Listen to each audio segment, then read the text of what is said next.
Bom dia, boa tarde, boa noite. Aqui quem vos fala é a Ana Cláudia, do canal Ana Cláudia. Hoje é dia 17 de maio de 2025, hoje é sábado, dia do Senhor, para nós adventistas do sétimo dia. Mas seja bem-vindo, tá? E eu demorei muito para poder lançar um vídeo, né? Porque eu tive uns probleminhas de saúde, mas graças a Deus eu me recuperei com a ajuda do Senhor e estamos aqui.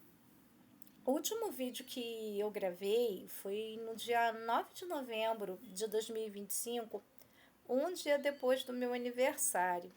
E foi justamente na época em que houve as eleições americanas para presidente, no qual Donald Trump ganhou as eleições. E eu me lembro que eu tinha falado no último vídeo que a partir de 20 de janeiro, quando Trump tomasse posse, as coisas iriam ficar estranhas na América do Norte. Bom, dito e feito.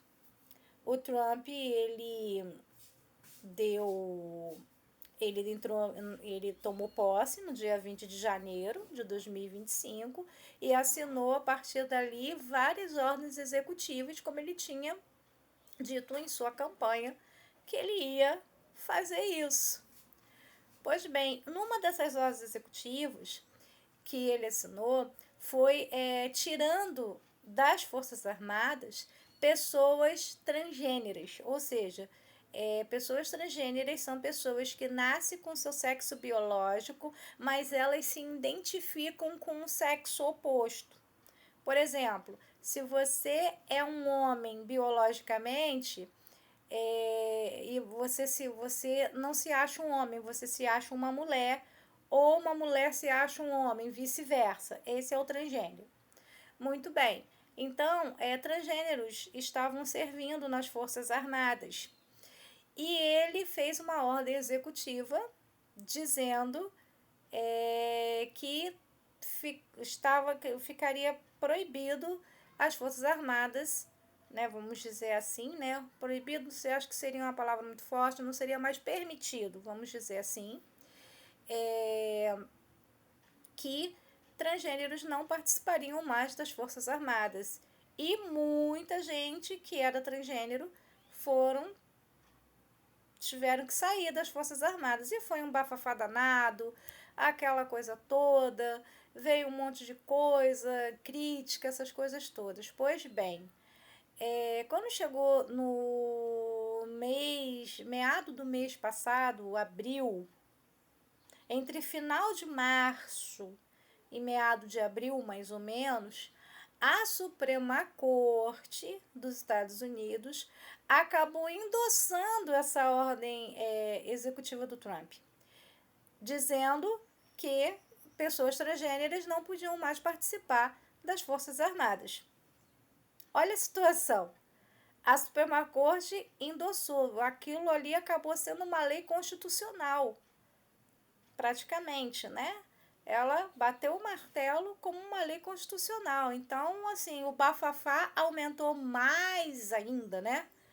Um bafafá tremendo, né, disso. E ainda tá rolando esse bafafá. E, assim, não sei, assim, mais como ficou a história.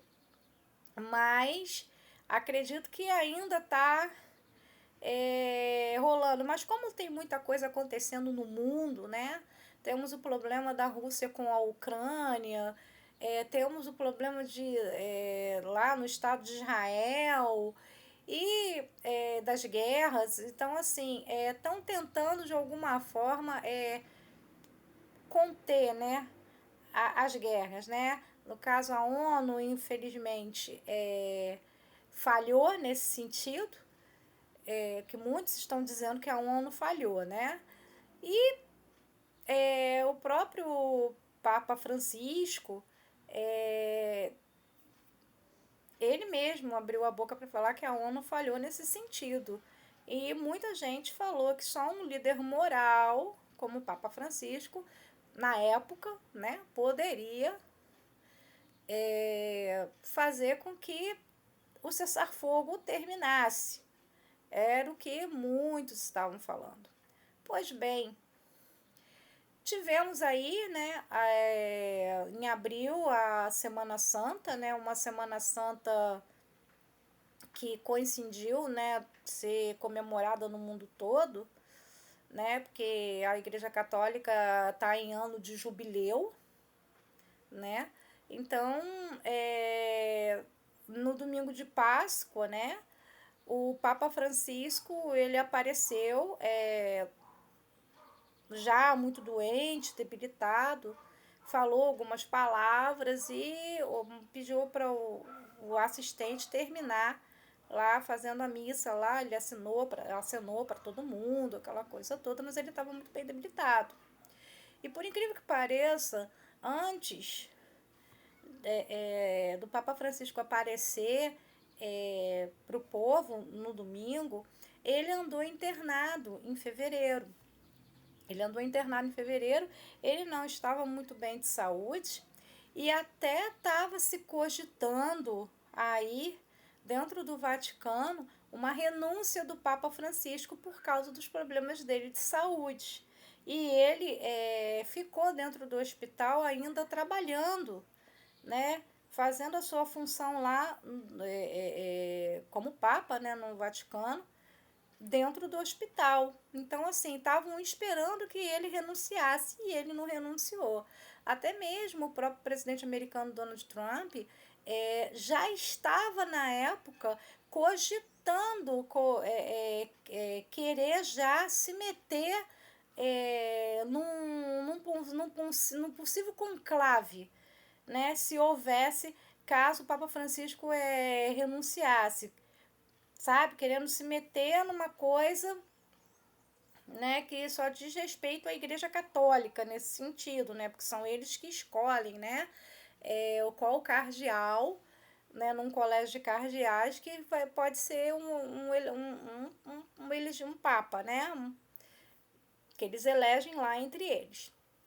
Só que, por incrível que pareça, todo mundo às vezes, teve pessoas até que acharam até graça do Trump falar isso, porque o Trump queria também ter, vamos dizer assim, controlar o poder no Vaticano. Então muita gente riu, achou graça, né? E assim, mas tudo que o Trump fala, muitas das vezes a gente não deve levar na graça, na brincadeira, porque sempre há um fundo de verdade. Às vezes as pessoas estão falando, brincando com você, mas ela está falando alguma coisa ali, tem um fundo de verdade naquela brincadeira.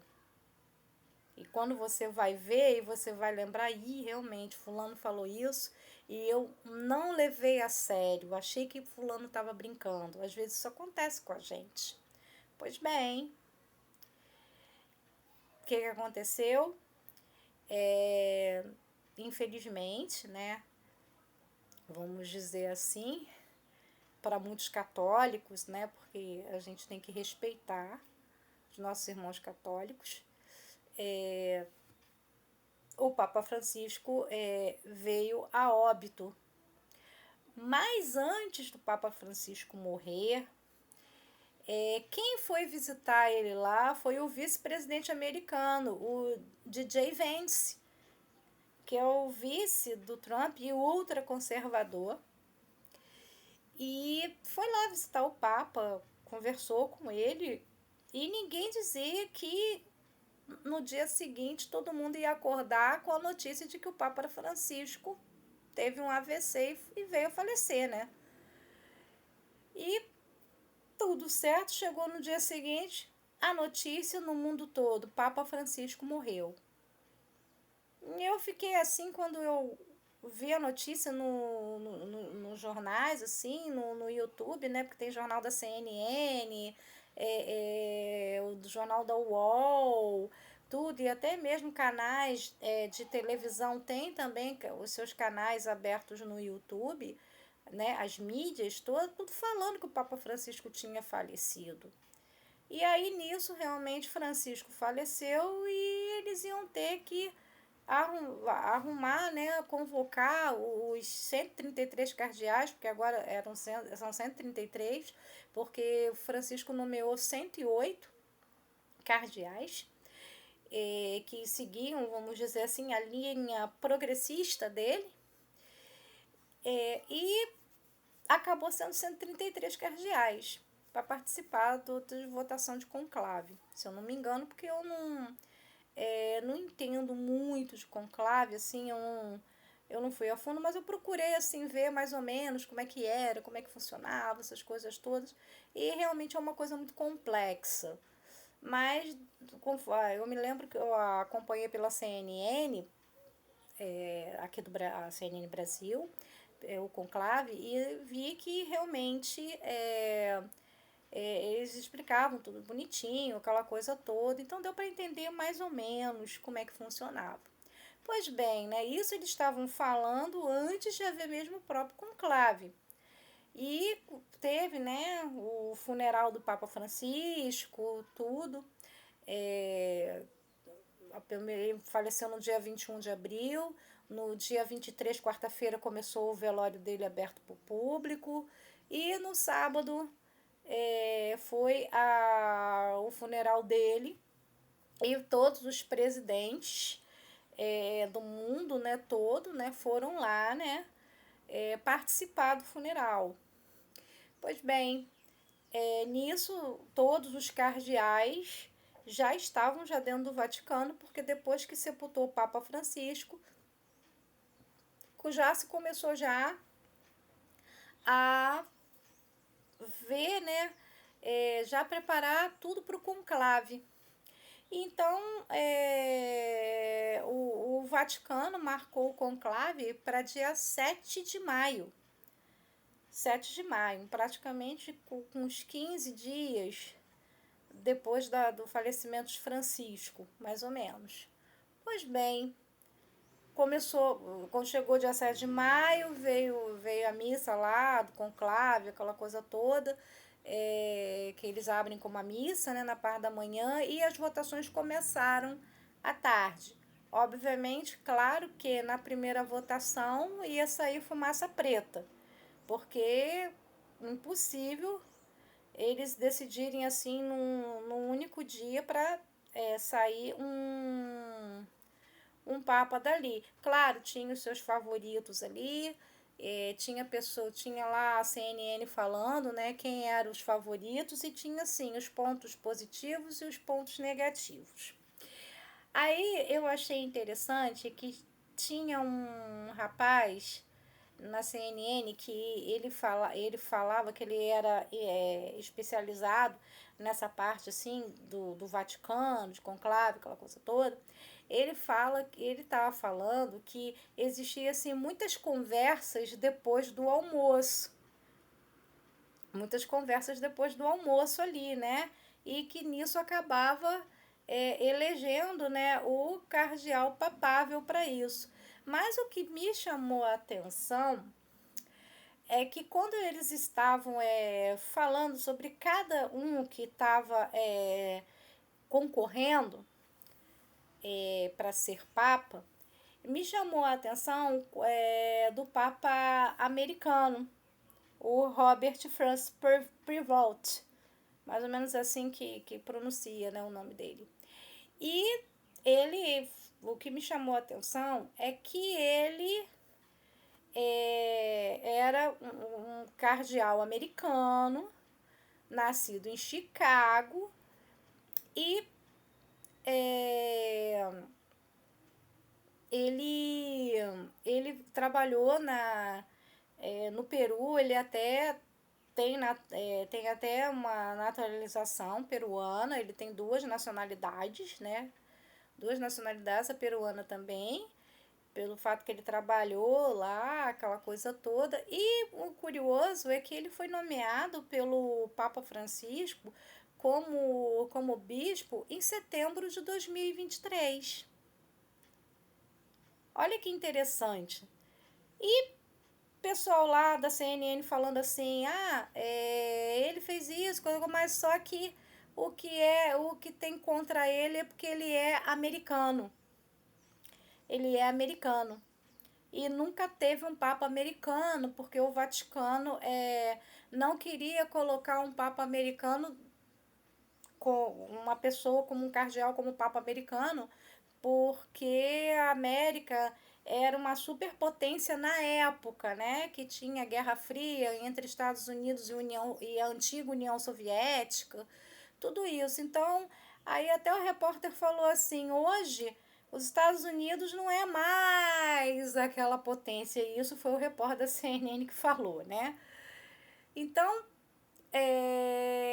acharam, e teve um que falou assim, vai que eles mudam isso, porque se o Francisco, se o Jorge Mário Bergoglio, né, que era o Papa Francisco, que era argentino, é da América Latina, foi escolhido como Papa em 2013, poderia acontecer de termos um Papa americano. Isso foram palavras do repórter, que tinha vários repórteres ali, foi do outro repórter. Tudo bem. E isso era o segundo dia já de votação, porque de manhã houve duas votações, as duas votações saiu fumaça preta e já estava já na parte da tarde, já era 4 e pouca da tarde, uma coisa assim. E eles estavam comentando isso, Pois bem, o que me chamou a atenção também, que tinha também outro cardeal que estava concorrendo também, sobrenome Dolan, que era, vamos dizer assim, o preferido do presidente americano Donald Trump, porque ele era conservador, aquela coisa toda, e etc. Tudo bem. Só que o Trump, eu acho que foi uns 2 dias antes de acontecer o conclave, ele fez uma brincadeira através de inteligência artificial de uma foto dele vestido como papa. E isso, vamos dizer assim, né? Todo mundo achou assim que foi uma brincadeira de mau gosto. Os repórteres do mundo inteiro falaram, nossa, que falta de respeito. E ele sendo um presidente, e isso sair dos canais oficiais da Casa Branca, essas coisas todas. Pois bem, só que aí o que acontece? Mesmo sendo uma brincadeira de mau gosto, né? É o que eu falei no início do vídeo, né? Que às vezes toda brincadeira tem um fundo de verdade. Não é que o Trump queria ser papa, porque ele é presidente americano. Ele, na realidade, ele queria que um cardeal americano fosse papa. E o que aconteceu? Aconteceu que até o Dolan, que era o favorito dele, não achou essa brincadeira legal, que acabava, vamos dizer assim, em certo sentido, eu acho que até tirando um pouco assim as chances dele ali, né? Só que, por incrível que pareça, o que me surpreendeu, que quando no dia 8, que quando saiu a fumaça branca, que foi assim, nossa, e todo mundo comemorando, e o que eu achei interessante, que o repórter da CNN falou, que a repórter correspondente que estava lá cobrindo, ele mesmo tinha falado que ela deu um grito tão grande quando saiu a fumaça branca, que como ele estava com, como é que se diz, com um ponto, né, o ponto eletrônico dele, ele ficou, vamos dizer assim, quase surdo. Vamos dizer assim, né? Eu não me lembro bem a palavra que ele falou, mas deu a entender que ele ficou quase surdo, porque a repórter estava pulando de alegria, porque tinha um novo papa. Isso me deixou assim, um pouco assim, coisa assim, como assim? Poxa, uma repórter fazer uma comemoração dessa, nesse sentido de pular de alegria, né? Porque o repórter tem que ser um profissional imparcial. Ele precisa ser um profissional imparcial. Ele não pode demonstrar que ele está, claro, obviamente, eu acredito que ela possa ser da fé católica, aquela coisa toda, mas ali naquele momento ela estava na profissão dela, sabe? Então, assim, eu achei muito esquisito, porque particularmente, eu nunca tinha visto isso. Não sei se aconteceu mais lá atrás, nas últimas eleições para Papa, porque assim que eu me lembre, eu nunca vi. Mas é a primeira vez assim que eu vi que aconteceu isso. E eu fiquei assim, nossa, por que isso? Tudo bem, passou, leva aquela 1 hora e todo mundo querendo saber, aí depois vai lá o decano falar, lá, que era o Parolin, né? Que todo mundo achava que o Parolin, né, seria, né, porque ele era muito próximo ao Papa Francisco, mas não foi o Parolin. Então todo mundo viu, o Parolin tá ali, não é ele, que não sei o quê. E aí ele foi anunciar. Quando ele anunciou o nome que eles falam, né, que tem Papa, que temos um Papa, que eles falam abemos Papa, quando ele anunciou que tinha Papa, o povo gritando. Eu nunca vi. Eu assisti a. Esse foi o terceiro conclave que eu assisti, né? Bento XVI, Papa Francisco e agora esse que teve. Eu nunca vi pela primeira vez assim na vida, eu nunca vi o povo em estado de frenesi. Que as pessoas, teve um repórter da Globo, que eu tinha trocado de canal, que falou que as pessoas começaram a correr igual umas loucas quando começou a sair a fumaça branca. E já gritando, já pulando, aquela coisa toda. Só que eu fiquei assim, boba, foi o frenesi que tava. Que o decano tinha que parar de falar para poder o povo também ficar quieto, porque o povo parecia que estava fora de si, estava num êxtase, num frenesi terrível. Quando ele falou o nome da pessoa, que ele falou, né? Só que ele falou, vamos dizer assim, em italiano, né? Roberto Francesco. E aí o repórter falou assim, aí quando falou o nome do cardeal, que aí ele falou assim, cardinale, né, aquela coisa toda, né, que eles falam lá em italiano, falou Privost, aí o repórter falou assim, é o Robert Prevost dos Estados Unidos. Aí foi falando que ele era de Chicago, aquela coisa toda. E quando o Parolin, como decano, né, que ele é o primeiro diácono, né, falou que ele tinha escolhido como nome para ser chamado Leão XIV, aí eu fiquei assim, Leão XIV?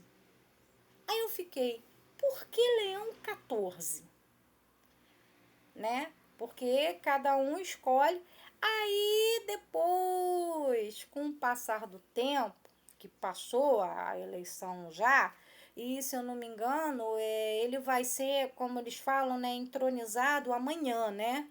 Amanhã é a entronização do Leão XIV, né? Do Robert Prevost.